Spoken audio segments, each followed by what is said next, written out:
So what are you using on your mix bus? Hardware-wise, it's right in front of me. You can see it right now. Mm-hmm. If I go with hardware, I have a Studio DMI EQ, which is an EQ that there's only a few builds, I think, at the moment in the world. That is a very nice, very musical mid-side EQ.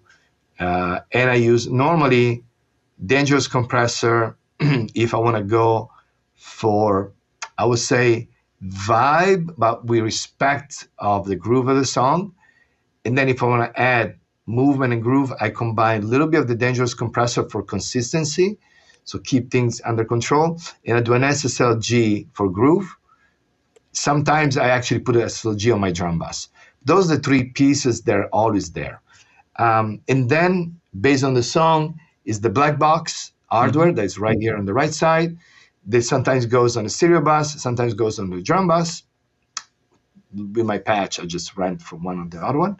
That's kind of my go-to, from the stereo bus. As far as my plugins, it's a combination of the Diamond Color EQ from Studio DMI Acustica for simple air on the top, a nice 40 hertz or 60 hertz little bump, those two parts.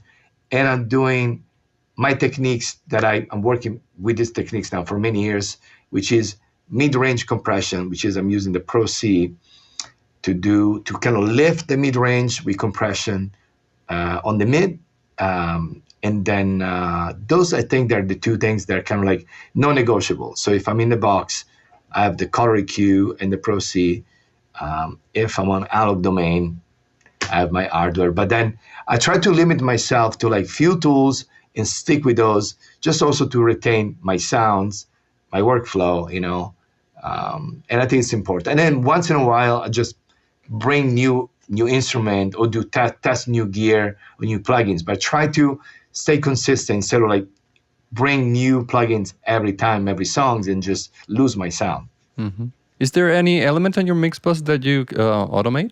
I do. I would say not on the mix bus on the early stage of mixing. It's more like on the late stage of mixing, it's sides. So if I do mid-side EQ or I use space control later on just to enhance certain parts, I like to do automation like close the sides a little bit on end of the verses, open up on the chorus, or I do VCA automation if I'm using a lot of compression on the chorus, I want to back off on the entire verses and bridges, then I use the VCA on Studio One to just like pull the fader down a little bit and essentially push less compression. So those the type of automation that I like to do on the stereo bus normally.